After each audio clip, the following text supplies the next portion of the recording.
Good evening, Jets fans. This is Luca here from Gangrene Chronicles, and today I'll be breaking down my 53-man roster prediction for the New York Jets roster. But if you guys haven't already, hit that like button, subscribe, turn the notification bell so you when I go live or drop a new video. Decided to do this type of format instead of doing the OBS normal video version, so I can bring in the graphic to you guys live because obviously made my 53-man roster predictions instead of just breaking it down break by break. I'm obviously going to give you guys the graphic. You're going to see it visually instead of me just writing down notes and telling it to you guys. But again, appreciate you all with the support. Going to keep up with the gangrene content as much as possible. And I think I've been doing that consistently.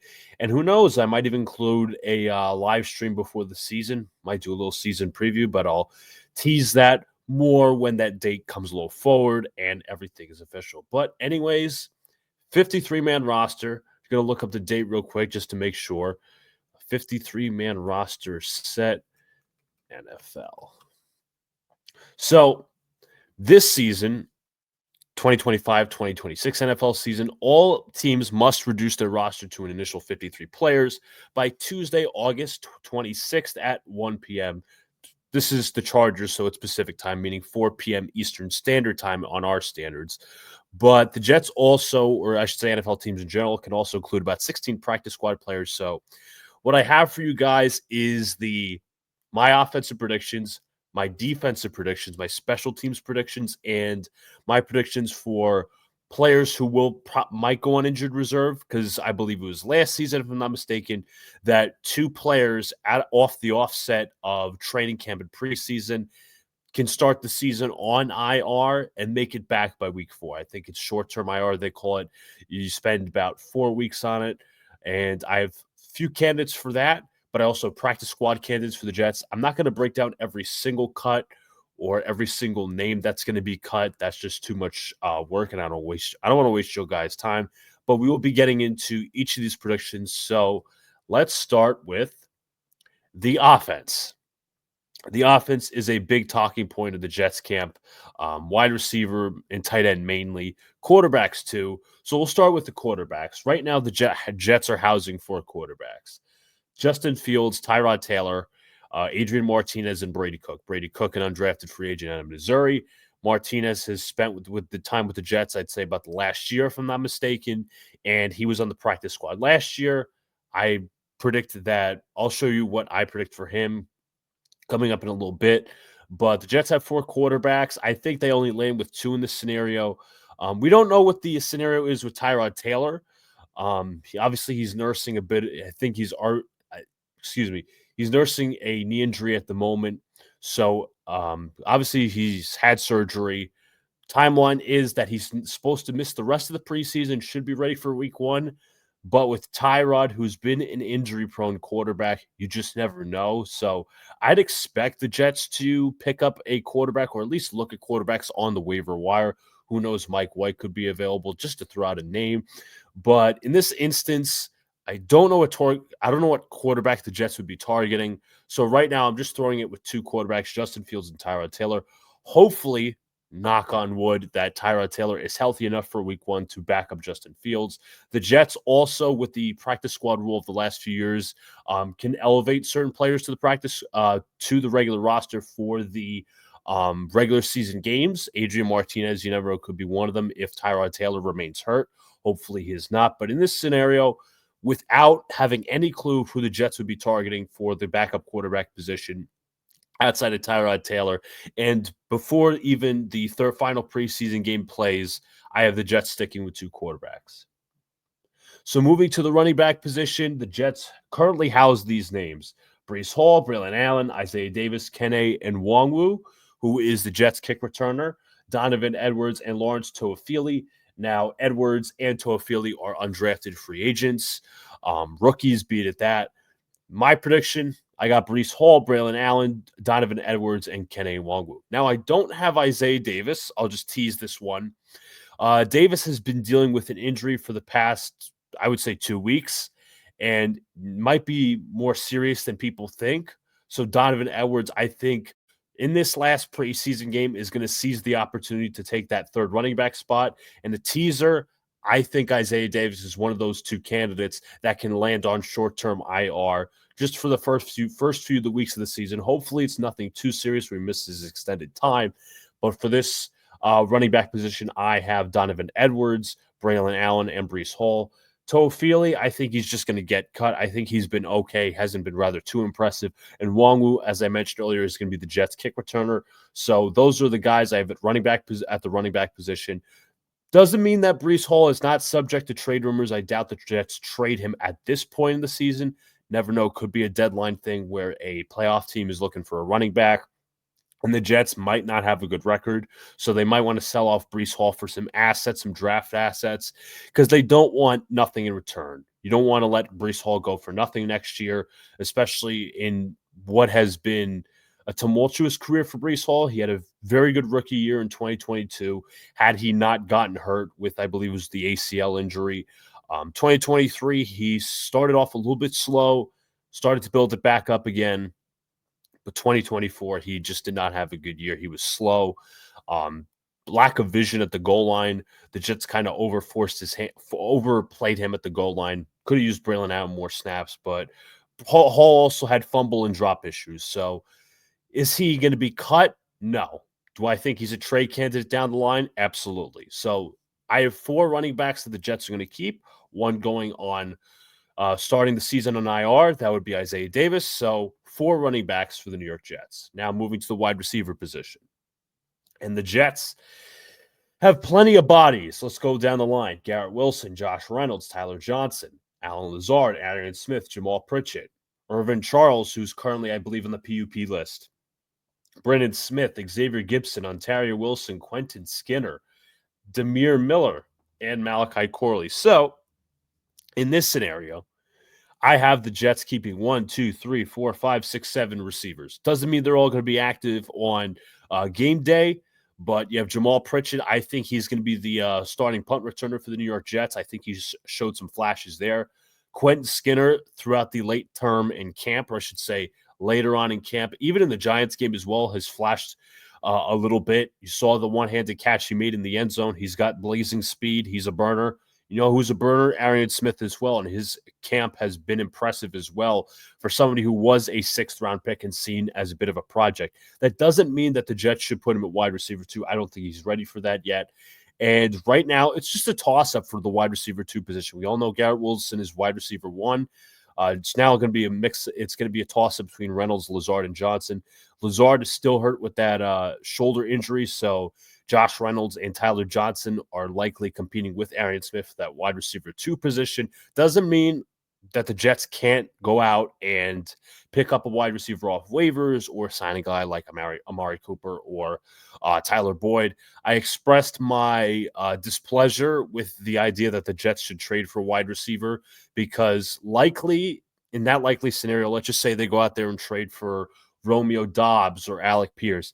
If they're asking, if the team like the Colts or the Packers is asking for like a mid-round pick, I wouldn't do that deal because at the end of the day, if you're looking long-term, the Jets might have to use mid-round picks with a collection of their first, obviously, next year to trade up and draft the quarterback that they want. I know it's next year, but it's just having a little bit of foresight with the front office philosophy. And as I said earlier, I'm not going to remark on it too much because we're breaking down the roster and the predictions. The Jets have, in my opinion, mismanaged the wide receiver position a little bit in the offseason, and I'm surprised that they didn't draft 1 or even 2 more wide receivers because they clearly have a lot of unknowns besides Garrett Wilson at the wide receiver position. So moving to the tight end position, you have Mason Taylor, you have Stone Smart, and Andrew Beck. I listed FB next to Andrew Beck. I think he is going to be the starting fullback. Engstrand has drawn praise for the fullback position, saying he wants to incorporate that in the offense, especially if the Jets want to have a running style offense, ground and pound type game. Andrew Beck has also been a favorite of Justin Fields, not only in preseason, but in camp as well. So a favorite of Justin Fields. I think he sticks. A favorite of Justin Fields, also Mason Taylor throughout camp. Obviously, he's going to stick.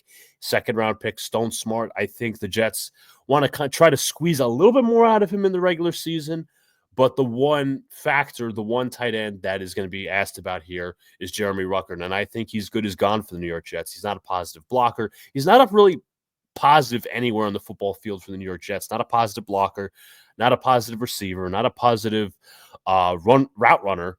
So at the end of the day, Jeremy Ruckert, yes, the Long Island kid, former third round pick of the New York Jets back in 22. Think he's good as gone. I don't think he ends up in the practice squad. I do think a team swipes him up and takes him to be a part of their roster. Now, whether that's practice squad or whoever, that doesn't matter. But these predictions matter. It's going to be Taylor, Smart, and Beck for my predictions moving forward at the tight end position. So moving to the offensive line, you have Olu Fashanu, John Simpson, Joe Tippmann, Elijah Vera Tucker, and Armand Membu as your starters. You have Josh Myers, Max Mitchell, Chu Okorafor, and Xavier Newman as your backups. Now, Josh Myers is going to be the backup center. Max Mitchell would be one of the backup swing tackles. He can play left and right. Chu Okorafor, he's been mainly playing the right tackle position in training camp and throughout the preseason. He's going to be the backup right tackle most likely, and Newman is your backup inside guy who could play either at left guard or right guard. Pretty self-explanatory. There's no notable cuts from the offensive line outside of Carter Warren. I do think he sticks with the Jets, but not in the 53-man roster. I'll get to that in a little bit. But the offensive line, I feel, is very self-explanatory. You're going to have your 5 starting offensive linemen. You're going to have at least 4 backups, 2 swing tackles, a guard, and a center. So now we will move to the defense. Let's go with the defense. Now I added the 2 notable additions that were made today by the New York Jets. Jawan Briggs, who was acquired from the Browns for a 6th-round swap, and Harrison Phillips from the Minnesota Vikings, who was traded for some draft, who was traded for a 6th-round pick and a pick swap in 2027. So likely the starting defensive line comes out like this: Quinnen Williams in the middle, Jermaine Johnson on one end, Will McDonald on the other end, and Harrison Phillips right next to Quinnen Williams. More formidable, I would say, than a Tuafeli or Leonard Taylor or even Byron Card, who's nursing an injury at the moment. But at the end of the day, this is what I believe the starting defensive line is going to look like, the 4-2-5 set. The backups, Jawan Briggs on the inside, Leonard Taylor on the inside, Tyler Barron off the edge, and Michael Clemens off the edge. Now, I don't think Clemens has done anything to take a spot on the 53. I think he's been rather unimpressive, and he also earned himself a personal foul. I think it was either against the Packers or the Giants. But Clemens has been an utter disappointment. Besides from year 1, where he showed a little bit of flashes, year 2, year 3, I think he should be cut, but I think he sticks on this roster. I think one of the defensive line coaches for the Jets was praising Michael Clemens for his aggressiveness, but at the end of the day, Clemens, I think, is going to stick. Some other young guys like Brady McGregor, I don't think he sticks at all. But I see the Jets carrying 9 defensive linemen. That doesn't mean they're going to play all 9 on game day. Obviously, inactives matter, and they're a factor. So for the Jets, I have 9 defensive linemen. I think about 4 defensive tackles, 5 that can play defensive tackle. Clemens would be more suited to play on the outside. Moving to linebacker, Jets have a bunch of bodies there as well. You have Jamian Sherwood and Quincy Williams, the starting linebackers to start. Jamin Davis, Marcelino McCrary-Ball, Francisco Mauigoa, Jamarcus Weston, Zaire Barnes, Jackson Sermon, and Boog Smith.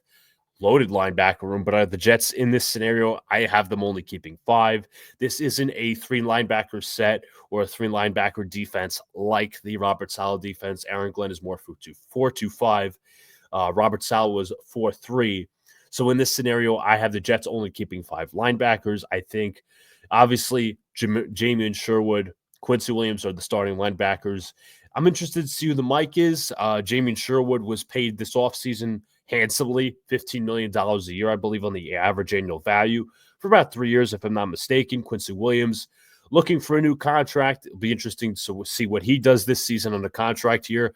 Jamin Davis, the Jets, I believe, had him in the offseason. He was a reserves kind of signing. Marcelino McCrary-Ball, I think, has been with the team with the last year as well. I think he's going to be more so on special teams. Jamin Davis, linebacker, more so for the defense.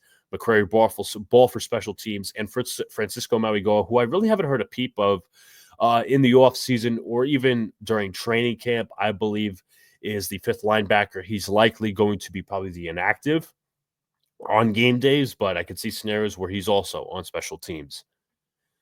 Moving to the cornerback position, we got Sauce Gardner, Brennan Stevens, and Michael Carter as your starting three. You have Azariah Thomas, you have JBC, Jarek Bernard Converse, Quantez Stingers, and Isaiah Oliver. Now, in most scenarios, the Jets, I would say, would keep five cornerbacks. Sauce Gardner currently hurt, which is not a good sign. He actually re-aggravated that injury today, but doesn't seem too serious. After I think he made a tackle, he was covering somebody in practice. He went over to the trainers because he re-aggravated the ankle. Hopefully nothing serious, knock on wood. But Brandon Stevens and Michael Carter going to be the two other starting corners. Big year for Stevens ahead. A lot of anticipation for him. But Jarek Bernard Converse could be a special teams guy, especially on the gunner position, could be one of the backup outside corners. Same thing with Quantez Stingers. See him and a special teams role, and Isaiah Oliver, self-explanatory, is going to be the backup nickelback to Michael Carter. So those are your six cornerbacks. Moving to the safeties, you have Andre Cisco, Tony Adams, Malachi Moore, and Jarius Monroe. Now, I think this is also self-explanatory. Cisco and Adams, your two starting safeties. The Jets could employ three if they wanted to, but Cisco and Adams are the main guys. Cisco signed to a one-year contract this offseason. Tony Adams has been with the Jets for the past 3 years. Not a big fan of him, must I say. Kind of a below-average starter. Tackling, poor technique there. Pass coverage, not great there. Cisco's a hard hitter, and I think he's got a higher football IQ. Same thing with Malachi Moore. I don't think he's ready yet. He's more of a bit of a project, but I think he's a very high IQ football player. What was praised of him coming out of the NFL draft this past draft. And he obviously played at Alabama as well, so a really good football school at that. But more, in my opinion, I think he's going to be a project. Doesn't mean he's not going to have a role in defense. I think it's going to be a very specialized role to start. Maybe he takes the starting safety position down the line, but right now I just don't see Malachi Moore having a starting spot. And just another depth spot, the Jets only having three safeties would be a concern, in my opinion. So I added also Jarius Monroe, who was with the Jets in the offseason as well, to play as that fourth safety. Moving to special teams, you have Nick Folk, Austin McNamara, Thomas Hennessy. Pretty self-explanatory in terms of the kicking and the punting. Austin McNamara is the replacement for Thomas Morstead. The Jets cut him in the offseason. The Jets also cut Greg Zuerlein in the offseason. They also forgot the other kicker's name, but there was also the thicker kicker, Harrison Mevis. Sorry, it's a good story. Hell of a nickname, but I think he's getting cut. Nick Folk, I think, remains as the veteran kicker. And Thomas Hennessy, who has been the Jets stalwart at the long snapper position, he's going to stick. I think he's been there since 2017, if I'm not mistaken. But some other special teams roles, I'm going to go over them again. Kene Nwangwu, he's going to be the Jets kick returner, in my opinion. And Jamal Pritchett is going to be the Jets punt returner. Xavier Gibson is out. Moving to the injured reserve list. Byron Coart and Isaiah Davis, I think, start the year on IR. They're probably going to be there for about 4 weeks, hence the Jets making moves at defensive tackle. In my opinion, for the running back position, as I stated earlier, I think Donovan Edwards is going to make the team to replace Davis for the first few weeks of the season. What happens to Edwards beyond those 4 weeks and when Davis comes back, who knows, depends on his performance. But the Jets obviously want to run running back by committee. Davis nursing that injury, the Jets should err on the safe side of caution and put him to start the season on IR for about 4 weeks. You have Chris Boyd, who was recently put on season-ending IR. He injured himself early on in camp and is out for the year. He was actually supposed to be the Jets special teams gunner. Unfortunately, he will not be playing for the Jets this season, as he's actually a free agent next season after the injury. So unfortunate. Irvin Charles, I believe, is still on PUP, if I'm not mistaken. Don't think he's practiced yet, but he will be on that PUP list as far as I can see. And he'll eventually be activated, hopefully sometime soon, because he will be a huge member of the Jets special teams unit. Moving to the practice squad, likely candidates. This is not like any sort of prediction. I'm just throwing out names that could make the roster. special team squad, should I say. But Adrian Martinez, I think he's going to stick. I wouldn't be surprised if the Jets carry 2 quarterbacks, but Martinez, in my opinion, maybe maybe there's a possibility that the Jets put him on the regular roster to avoid him getting picked up by another team, because he's been a solid preseason player for the New York Jets, solid preseason quarterback. Even so the last year as well. So I definitely think that Adrian Martinez is going to stick with the Jets in some capacity. I think it's going to be practice squad unless the Jets are really fearing that he gets picked up by another team and gets put on another roster. But if you want to talk the rest of the positions and the rest of the players, Brandon Smith at wide receiver has impressed in camp. I just don't think there's enough room for him. Tight end Zach Kuntz, who was picked by the Jets about 2 years ago in the late rounds. I think he's also a special teamer if he were to stay on the regular roster, but I don't think that's likely at this point. Carter Warren, drafted by the Jets in 2023. Definitely think he is going to be on the practice squad or with the Jets in some capacity, but I think they prefer Okorafor over Carter Warren at this point. Cole Laval, who has played the guard position for the Jets. I think he also could play center, if I'm not mistaken. I think he was signed from the UFL or the Canadian Football League, if I'm not mistaken. I think he sticks as just a backup offensive lineman. Wouldn't surprise me if the Jets had 2 or 3 offensive linemen in the practice squad for depth purposes. But moving from one side of the trenches to the other, you go to the defensive line. Eric Watts, Braden McGregor holding up the defensive side of things on the defensive line for the practice squad. Both undrafted free agents from last year. I think they both made the team out of camp last year, and neither really showed flashes. I'd say maybe more Eric Watts, but Watts, I think, has been okay this preseason. Same thing with McGregor, maybe less impressive. But the Jets are going to have the 2 young defensive linemen on their practice squad and try to add depth moving forward. Moving to the linebacker position, I think they have 3 linebackers. Could be less. Zaire Barnes drafted. I'm sorry. I just want to say real quick, I actually apologize. I listed Barnes twice. My mistake. Barnes and Jackson Sermon are the 2 linebackers that'll stick with the Jets on the practice squad. Barnes, another Joe Douglas draft pick from 2 years ago. And the safety position, nobody really impressed me. But Dean Clark had a big game last week against the New York Giants. He had an interception. I think he had a sack as well and a couple of tackles.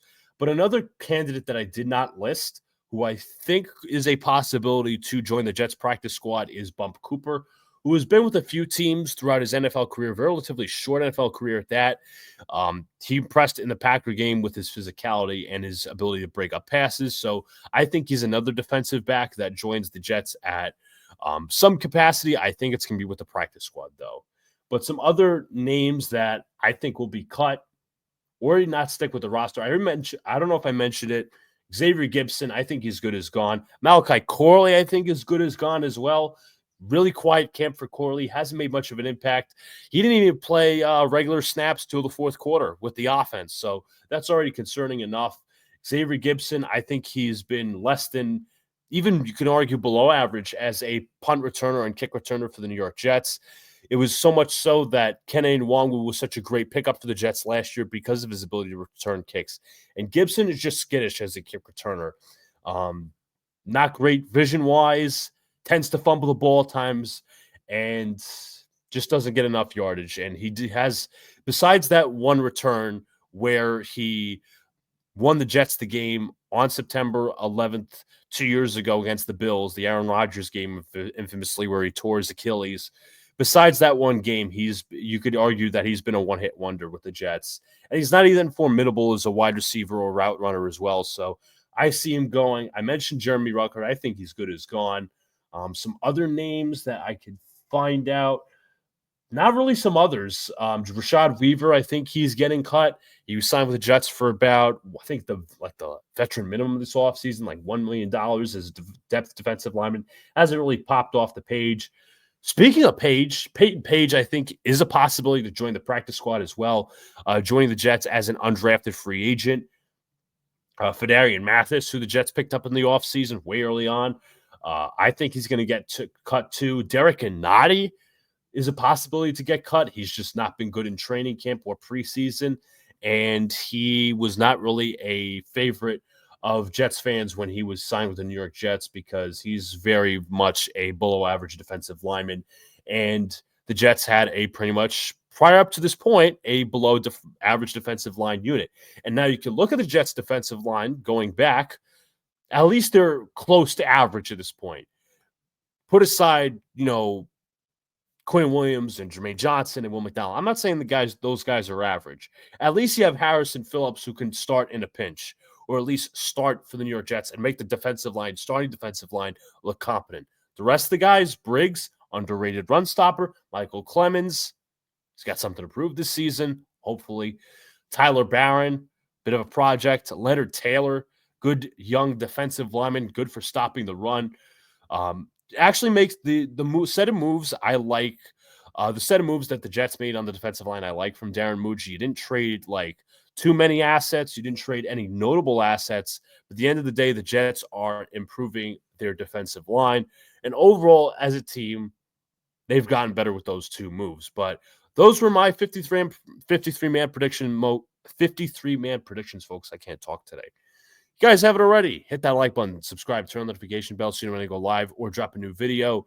I just want to say real quick, I do apologize for the error I made on my Giants recap. I actually put out the wrong video. So with that specific graphic that I had on the Giants video, I actually made for my recent video, which was talking about the Jets offense and my concerns about Justin Fields and everything to do with that, and the wide receiver rumors too. But regardless, I appreciate everybody's support. Following this channel, hoping to make more milestones along the way, hopefully to get to a milestone. But I'll have you guys covered for the season and further. But appreciate y'all's support. Have a nice day. Go Jets.